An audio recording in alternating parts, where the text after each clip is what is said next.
국무부가 학생 비자 신청자를 대상으로 SNS 검증을 시작했습니다. 첫 대상은 하버드대 학생 비자 신청자이며 차츰 그 대상을 확대할 계획입니다. 연방대법원이 정부가 수십만 이민자에 대한 임시합법 보호조치를 철회할 수 있도록 판결했습니다. 이민자 100만 명 추방 위험에 처하게 됐습니다. 최근 들어 코로나19 변이 바이러스가 확산하면서 감염자 수가 빠르게 증가하고 있는 가운데 연방식품의약청 FDA가 제약사 모더나가 개발한 차세대 코로나19 백신을 승인했습니다. 캐나다 산불 연기가 남하하면서 미시간 등 미국의 3개 주에 대기질 경보가 발령됐습니다. 내일과 모레는 뉴욕과 뉴저지 지역도 산불 연기에 영향을 받을 것으로 예상됩니다. 가정폭력 전력이 있는 20대 한인 남성이 5세 친딸을 학대하고 무자비하게 폭행해 숨지게 한 사건이 발생했습니다. 용의자는 아이의 팔과 다리를 묶어둔 채 욕실에 수시간 방치하고 구토를 한 딸을 무자비하게 폭행한 것으로 드러났습니다. 이상은 오늘의 주요 뉴스입니다. 시청자 여러분 안녕하십니까? KBN 뉴스입니다. 국무부가 학생 비자 신청자를 대상으로 SNS 검증을 시작했습니다. 첫 대상은 하버드대 학생 비자 신청자이며 차츰 그 대상을 확대할 계획입니다. 폴리티코에 따르면 마코 루비오 국무장관은 지난 29일 발송한 외교 전문에서 하버드대 방문을 위해 비이민 비자를 신청한 모든 신청자의 온라인 활동을 전면 검토하라고 지시했습니다. 주로 학생들이 대상이지만 교직원, 연구원, 직원 및 초청 강연자도 포함되며 지침은 즉시 이행됩니다. 루비오 장관은 특히 온라인 활동이 전혀 없거나 SNS 계정이 개인용으로 설정 및 가시성이 제한된 경우 회피적 태도를 반영하고 신청자의 신뢰성을 의심하라고 지시했습니다. 개인용 SNS 계정을 보유한 신청자들에게 이 경우 심사 회피로 간주될 수 있다며 검토하는 동안 계정을 공개하도록 요구하라고 했습니다. 검증 내용은 반유대주의로 명시했을 뿐 어떤 행위가 이에 해당하는지는 구체적으로 기준을 제시하지 않았습니다. 이와 함께 하버드대 검토 과정이 향후 심사를 확대하는 과정에서 시범 사례로 활용될 것이라며 다른 대학도 대상에 오를 수 있음을 시사했습니다. 한편 월스트리트저널은 미 전역에서 다수의 대학들이 외국인 학생들에게 방학 기간에 미국 국내에 머물 것을 권고하고 있으며 기숙사 등 주거시설을 제공하고 있다고 보도했습니다. 하버드대는 여름방학 기간 학내 주거시설에서 머물기를 원하는 학생들을 위해 신청 마감일도 비공식적으로 연장하고 신청 자격 요건도 완화했습니다. 하버드대는 최근 외국인 학생들을 대상으로 이민당국 요원이 숙소에 갑자기 찾아올 경우 도움을 요청할 수 있는 응급전화번호 등 대응 요령을 담은 빨간색 카드도 배포했습니다. 연방대법원이 정부가 수십만 이민자에 대한 임시합법 보호조치를 철회할 수 있도록 길을 다시 열어줬습니다. 법원의 결정으로 추방 위험에 처하게 된 이민자 수는 거의 100만 명에 달할 전망입니다. 연방대법원은 30일 쿠바, 아이티, 니카라과, 베네수엘라 출신 이민자 50만 명 이상에게 인도적 사유로 부여됐던 임시체류 보호 조치를 유지하란 하급심 판결을 철회했습니다. 대법원은 앞서 별개의 소송에서 베네수엘라인 약 35만 명에 대한 임시합법 지위를 철회할 수 있도록 허용했습니다. 트럼프 정부는 매사추세츠 보스턴 연방지방법원이 이민자 임시체류 보호 프로그램 종료를 차단하고 항소법원이 판결을 유지하자 대법원에 긴급 상소했습니다. 법무부는 자국 내 혼란을 피해 도피한 사람들에게 부여된 보호 조치는 애당초 임시 조치였으며 국토안보부가 법원 개입 없이 이를 철회할 권한이 있다고 주장했습니다. 대법원의 이번 결정에 2명의 대법관이 공개적으로 반대 의견을 밝혔습니다.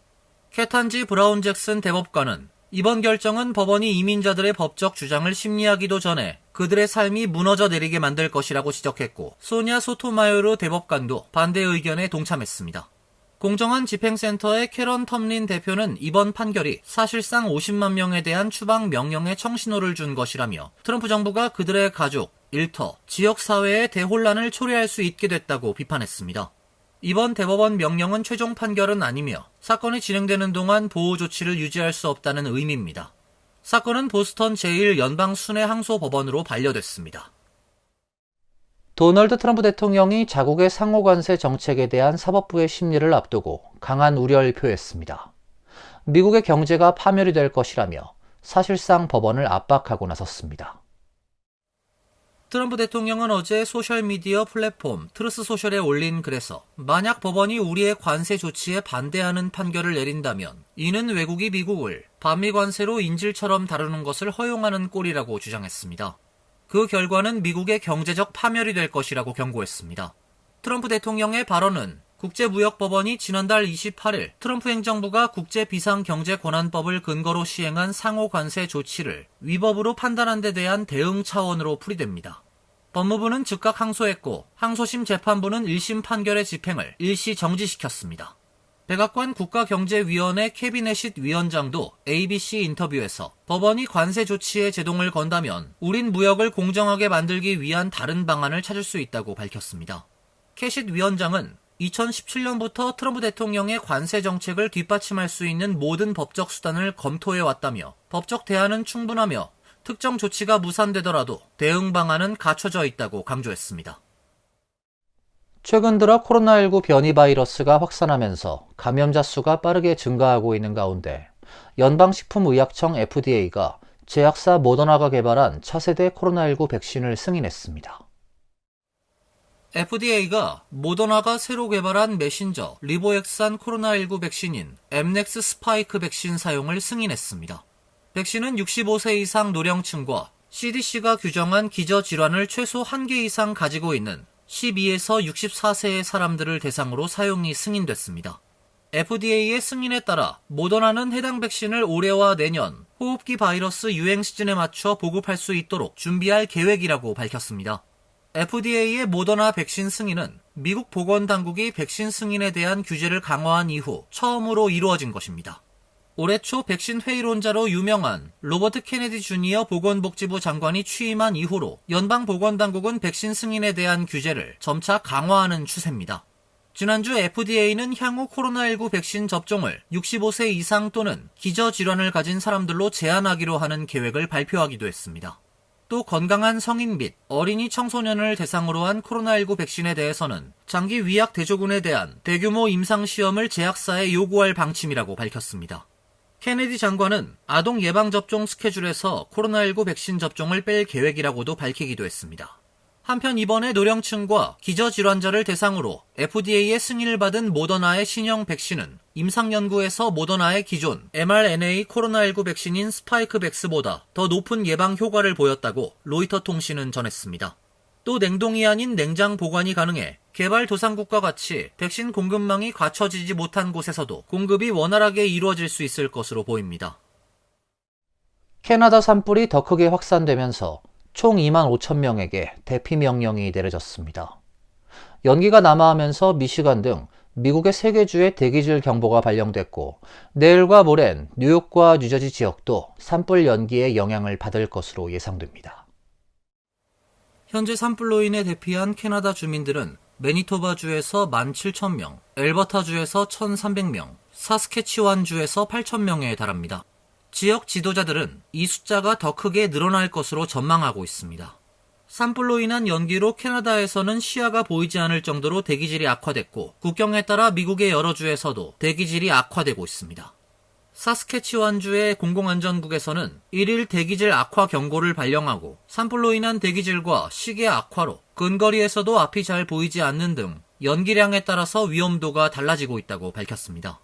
또한 연기량이 늘면서 대기질이 악화해 건강상의 위험도 증가하고 있다고 경고했습니다. 캐나다 소방당국은 31일 앞으로 4일에서 7일이 결정적으로 중요한 고비이며 어떻게든 기후 패턴을 변화시킬 방법을 찾아내고 북미 전체에 폭우가 내려야만 지금의 상황이 나아질 것이라고 밝혔습니다. 한편 기상청은 산불 연기가 남하하면서 미시간, 미네소타, 사우스캐롤라이나 지역에 대기질 경보를 발령했습니다.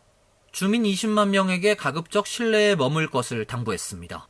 내일은 뉴욕과 뉴저지 지역에도 영향이 있을 것으로 예보했습니다.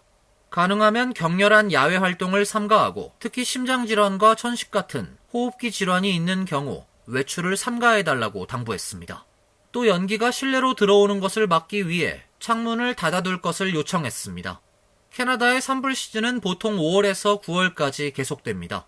최악의 산불은 2023년에 일어났고 북미 전체가 위험한 산불 연기로 뒤덮여 몇 달 동안 고통을 받았습니다. 가정폭력 전력이 있는 20대 한인 남성이 5세 친딸을 학대하고 무자비하게 폭행해 숨지게 한 사건이 발생했습니다. 용의자는 아이가 저지른 실수에 분노해 욕실에 팔과 다리를 묶어둔 채 수시간 방치하고 식중독 증세를 보이며 구토를 한 딸을 이유 없이 무자비하게 폭행한 것으로 드러났습니다. 워싱턴주 페더럴 웨이에 거주하는 29세 한인 한우진 씨가 5세 딸을 무자비하게 폭행해 숨지게 한 혐의로 경찰에 체포됐습니다. 시애틀 지역 매체 KOMO 뉴스에 따르면 페더럴 웨이 경찰은 지난달 29일 오후 1시께 아이가 의식을 잃었다는 911 신고를 받고 사우스웨스트 캠퍼스웨이에 위치한 한 아파트에 출동했습니다. 현장에 도착한 경찰은 온몸에 멍이 든 채 의식을 잃은 어린 소녀를 발견하고 즉시 수사에 착수했으며 아빠 한 씨를 상대로 사건 경위를 추궁했습니다. 체포 보고서에 따르면 아빠 한 씨는 전날 밤까지도 훈육을 핑계로 아이를 때린 것으로 드러났습니다. 한 씨는 아이 몸의 멍과 상처는 자신이 스테인레스 소재 금속 보온 컵으로 때려 생긴 것이라며 평소에도 컵이나 막대기로 자주 아이를 훈육했다고 말한 것으로 전해졌습니다. 수사관과의 면담에서 한 씨는 사망 당일 아이가 식중독 증세를 보이며 집안에 있던 어린이용 변기를 넘어뜨리자 순간적으로 이성을 잃고 아이의 배를 여러 차례 주먹으로 때리기 시작했다고 진술했습니다. 당시 이 아파트에는 한 씨와 사망한 5세 딸 외에도 한 씨의 여자친구, 그리고 다른 아이들이 함께 거주 중이었던 것으로 알려졌습니다.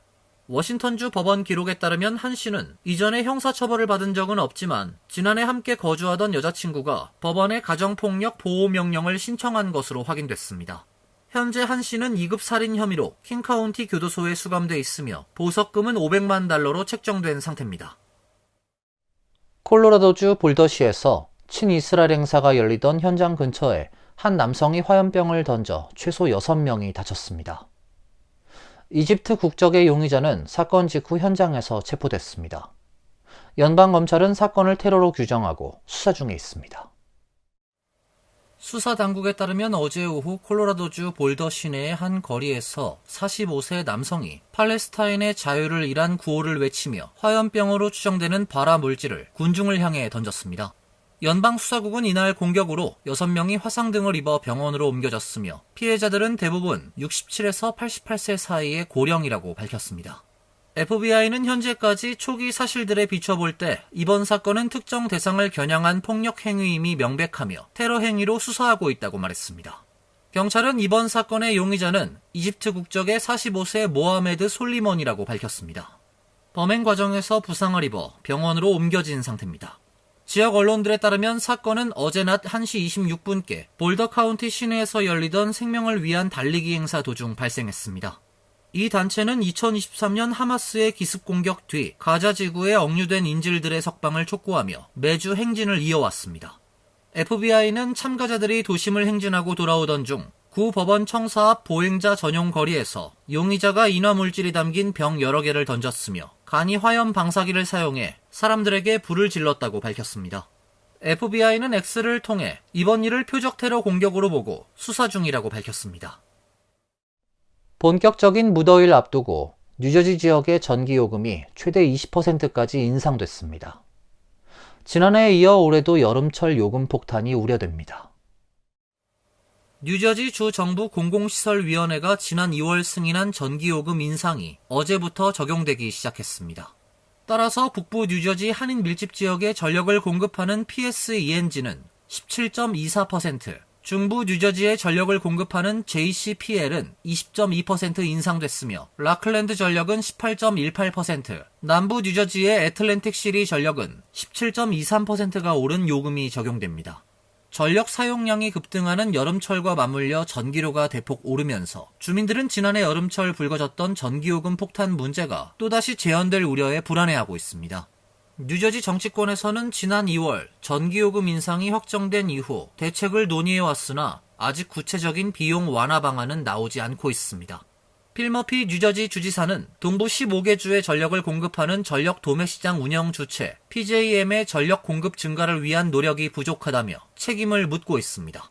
그러나 PJM은 뉴저지의 자체 발전 설비가 부족한 것이 수요를 충족할 수 없는 이유라며 뉴저지 주 정부는 오랫동안 해상풍력 발전 등에 투자했지만 성과를 거두지 못했고 소비자들이 대가를 치르고 있다고 반박했습니다.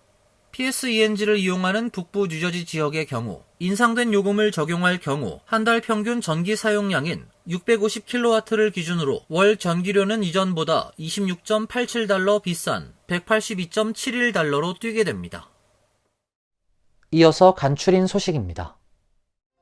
민병갑 전 퀸즈 칼리지 석좌 교수가 뉴욕 한인회에 도서 453권을 기증했습니다.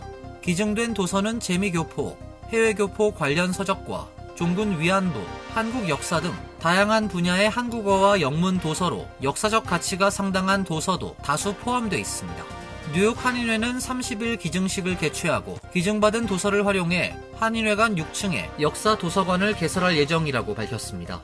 작년 5월 퀸즈 칼리지에서 은퇴한 민 교수는 뉴욕 한인회가 한인과 한인 사회의 정체성을 지켜나가는 구심점 역할을 계속해주길 바란다고 기증 소감을 밝혔습니다.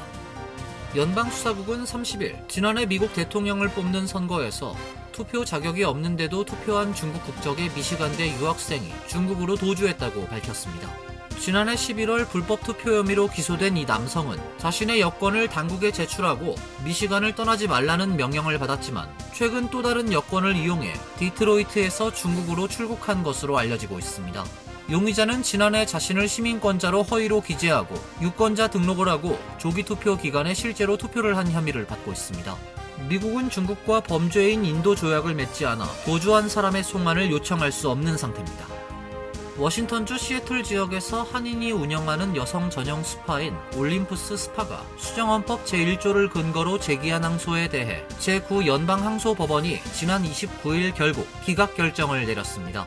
올림푸스 스파는 지난 2020년 1월 성전환 수술을 받지 않은 트랜스젠더의 입장을 거부했고 트랜스젠더 운동가인 헤이븐 윌비치는 차별을 이유로 올림푸스 스파를 워싱턴주 인권위원회에 고발했습니다. 법원은 성 정체성을 이유로 고객을 제한하는 것은 차별금지법 위반이라며 트랜스젠더 측에 손을 들어줬고 스파 측이 항소를 제기했지만 항소법원 역시 기각했습니다. 뉴욕주 롱아일랜드 코맥에 있는 쇼핑몰의 쓰레기통에서 잠을 자던 남성이 청소차에 수거되면서 사망하는 어처구니 없는 사건이 발생했습니다. 경찰에 따르면 지난 29일 오전 6시 30분께 청소차가 킹스파크의 윌리엄 로저스 중학교에 정차했을 때 누군가 차의 뒷부분에 사람이 있는 것을 발견했습니다. 청소 차량엔 2명이 있었는데 1명은 사망한 상태였고 다른 1명은 다리를 다쳐 치료를 하기 위해 인근 병원으로 이송됐습니다. 경찰은 쓰레기를 수거하기 위해 청소차로 옮겨지는 과정에서 사고가 발생한 것으로 추정하고 조사 중에 있습니다. 환율과 증권 소식입니다.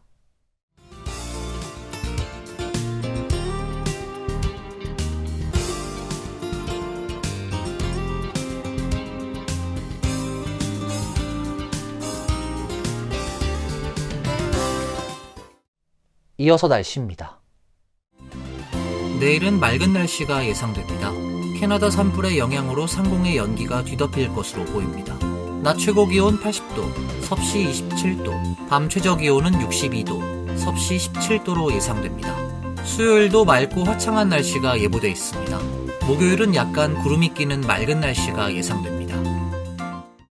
이상으로 KBN 뉴스를 마칩니다. KBN과 함께 즐거운 시간 되시길 바랍니다. 동부 최대 한인방송 KBN이 제작하는 KBN 뉴스는 웹사이트 mykbn.com 그리고 유튜브와 페이스북에서 다시 보실 수 있습니다. 좋아요, 구독, 알림 설정은 뉴스 제작에 큰 도움이 됩니다.